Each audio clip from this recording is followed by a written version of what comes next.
Esse vídeo vai ser a disruptura da vida de muita gente aqui. Eu já comecei ele falando desse jeito, que é para você não sair do vídeo. Você vai sair das suas dívidas, entender porque você está endividado e, sobretudo, mudar a sua mentalidade. Faz o seguinte, antes de mais nada, dá o like, clica, faz seu comentário, curte o vídeo e se inscreve no canal, porque vai fazer diferença na sua vida. Por que que o brasileiro em si é um dos povos mais endividados que existem? Mas também por que que tem no Brasil as maiores faculdades, a maior quantidade de faculdades do mundo? Você sabia que quase 98% dos advogados estão no Brasil? Quase 98% das ações trabalhistas estão no Brasil também? Você sabia que o país que tem mais quantidade de faculdade no mundo é o Brasil? Por que que isso acontece? Porque você não é capacitado para ganhar dinheiro. Você é capacitado e feito para estar endividado, para o sistema te corromper. Olha que interessante. Você sabia que o sistema bancário brasileiro faz muito isso? Quando você está lá na base, que você está ganhando pouco ainda, sabe? Sabe quando você tem uma curva de Pareto, e essa curva de Pareto, ela é bom que eu vou desenhar aqui para você, que ela sobe a linha de um monte de coisa. Você consegue ver quando você está caindo, quando está subindo, em gráficos. Eu vou desenhar, porque pela primeira vez você vai entender muito bem isso aqui. Imagina o seguinte, você tem 18 anos e você tem o seu primeiro emprego. O que acontece? Você tem ganhos que não são altos, mas você consegue se manter, ganha R$1.200, R$1.300. Adivinha, o sistema bancário brasileiro não deixa você subir. Você não consegue se endividar. Se você tentar pegar cartão de crédito, você vai ter que pagar no Nubank pré-pago. Se você quiser ter crédito para comprar carro, você não consegue. Crédito para comprar casa, você não consegue. E os seus score bancários, eles dizem para você que você ganha pouco e não consegue se endividar de verdade. E, na verdade, ele está travando mesmo, senão você vai ter a base da pirâmide toda endividada. Aí você sobe um pouquinho e quando você faz 20 anos, você se capacita mais e começa a ter a capacidade de ganhar mais, aí começa o problema. Você começa a se endividar. Sabe o que acontece? Se você se capacita minimamente e sai de R$1.000 que você estava ganhando, 1.200, né? Um pouquinho a menos do salário mínimo, você às vezes trabalha num menor aprendiz ou até mesmo no salário mínimo, você sobe um pouquinho e vai para 3.500. Quando você vai para 3.500, pronto, aqui está o perigo. Você começa a ter o problema do brasileiro médio, que é o hiperendividamento, porque simplesmente você não tem parâmetros a seguir. Então você fica hiperendividado por falta de conhecimento mesmo, por falta de desenvolvimento pessoal do dinheiro. O que vai acontecer na prática? Você ganha R$3.500, você vai querer logo financiar um carro, depois se bobear, se você for jovem, você quer comprar um apartamento pequeno, uma casinha pequena, e você tem um cartão de crédito. Pronto, aqui está pura e absoluta do brasileiro. Nunca mais você sai disso aqui. Muitas das vezes você começa a se capacitar, estuda, sai da faculdade, está lá naquela faculdade que você acha que ia te pagar milhões, ela não vai te pagar, mas ainda assim você consegue ganhar R$10.000. Cara, muito pouco acima de 5, 6 mil reais, de acordo com o brasileiro, você já é considerado da classe média. Só que o problema é que você entra na chamada classe média hiperendividada e nunca mais você sai até a sua aposentadoria. Aí você continua trabalhando e vai ter um pico de R$15.000 que você trabalhou pela CLT a vida inteira. Quando você se aposenta, você tem uma casa que você comprou, que é a única casinha que você tem, e geralmente você continua com o carro financiado mesmo com 60 anos de idade e você aposenta ganhando lá mais ou menos, eu vou arredondar, uns R$5.000 pela Previdência como aposentado pelo INSS. Só que você veio de um salário na ativa de 15.000, passou com um salário de 5 e você tem uma vida pós-aposentado. Sabe o que acontece?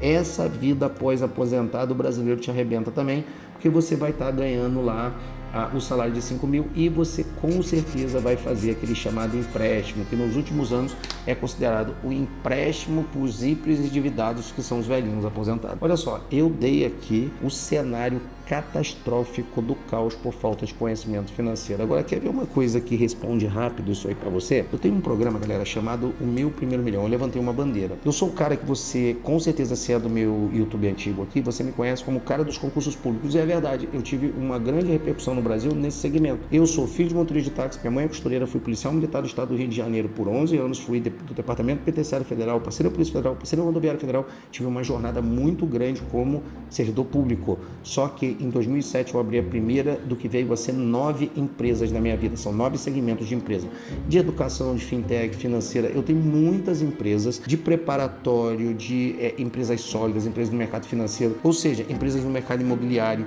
Eu comecei lá atrás e fui desenvolvendo depois de 2007 uma fórmula de trabalhar, delegar, criar pessoas empreender e entender o tamanho do dinheiro. Ou seja, quando eu era servidor, eu ganhava um tanto, não ficava rico, não ficava pobre. Quando eu virei empreendedor, eu comecei a ganhar muito dinheiro. No terceiro mês como empreendedor, eu já bati o meu salário que eu tinha no serviço público. Com um ano, em um único mês, eu cheguei a tirar o que eu demoraria 12 meses para tirar. E depois disso, como o meu patrimônio foi crescendo, eu aprendi a comprar ativos e não passivos. E deixa eu te perguntar, você sabe a diferença de ativo para passivo?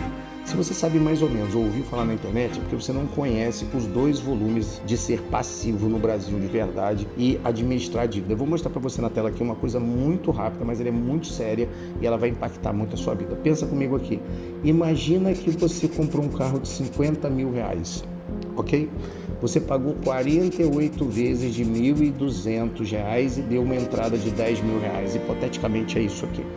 De repente você descobre que você pagou mais ou menos aqui só no financiamento, eu vou arredondar, tá? Alguma coisa tipo 67 mil reais, mais os 10 mil que você pagou de entrada. Então você pagou 77 mil reais dos 50 mil que efetivamente você pegou para comprar o carro lá. E olha aqui, se liga, você não financiou esse valor em cima de 50, você deu 10 de entrada, você financiou em cima de 40. Só que esse não é o efeito total. Você deve falar, Evandro, tudo bem, então eu paguei 27 mil de juros? Não, você pagou 27 mil de juros, mas você perdeu muito mais. Vou até botar na caneta vermelha porque para te dar a significância de como você perdeu. Esse bem aqui, que é um bem tangível, ele é um bem que deprecia. Então depois de 4 anos, você vai vender esse carro aqui por uns 20 mil de deságio, então você vai vender ele por 30, ou seja, você perdeu mais 20 mil na valorização, isso aqui deu 47 mil, porque convenhamos, você pode vir a vender esse carro aqui, mas olha só, você não perdeu 47, você perdeu muito mais, porque se você parasse de usar o dinheiro para comprar coisa financiada, voltasse ao passado e por 48 meses você depositasse R$ 1.200, você teria aqui um acréscimo de mais ou menos, no mínimo, eu acho que uns 11 mil reais. Ou seja, você ia juntar aqui mais ou menos uns 62 mil reais que você deixou na mesa, jogou o dinheiro fora, mais do que o dobro do carro que você vendeu 4 anos depois. Por que isso acontece? Imediatismo, falta de conhecimento, não pesquisa o contrato, não olha as taxas que tem ali dentro, não entende sobre juro composto. Essa daqui é a vida do brasileiro. O brasileiro não sabe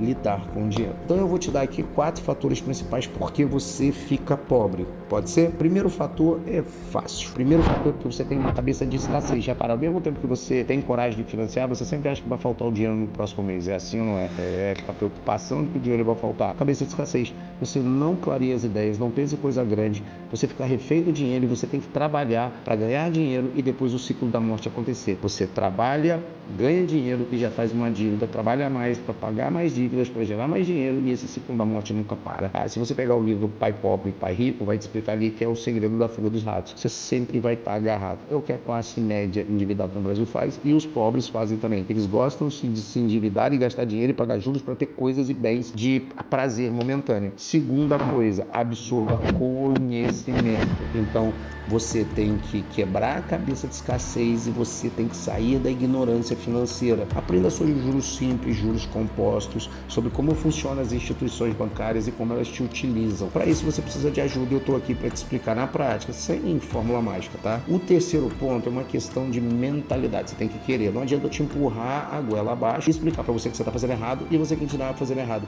Pode ver que tem alguém da sua família que gasta muito dinheiro, está muito endividado e nem consegue dormir por conta desses problemas. Então nós precisamos quebrar os calos mentais e as crenças limitantes sobre dinheiro. E o quarto fundamental, amaldiçoar aquilo que você quer se transformar na verdade. Então quando você vê um cara com muito dinheiro, você começa a falar que o presidente Lula falou que efetivamente ele está quebrando a divisão de renda no Brasil. Não, os ricos trabalham muito, porque eu trabalho muito, prosperam e continuam prosperando de forma regular, de uma forma de um crescimento sustentável. Não tem aquele crescimento rápido depois cair, mas eles são muito sólidos. Então quando você constrói ao longo do tempo, uma jornada ao longo do tempo, você prospera ao longo do tempo mudando a sua mentalidade. Esses 4 pontos vão levar você e convergir você para uma coisa chamada mentalidade próspera. Dá um like, se inscreve, você já sabe, né?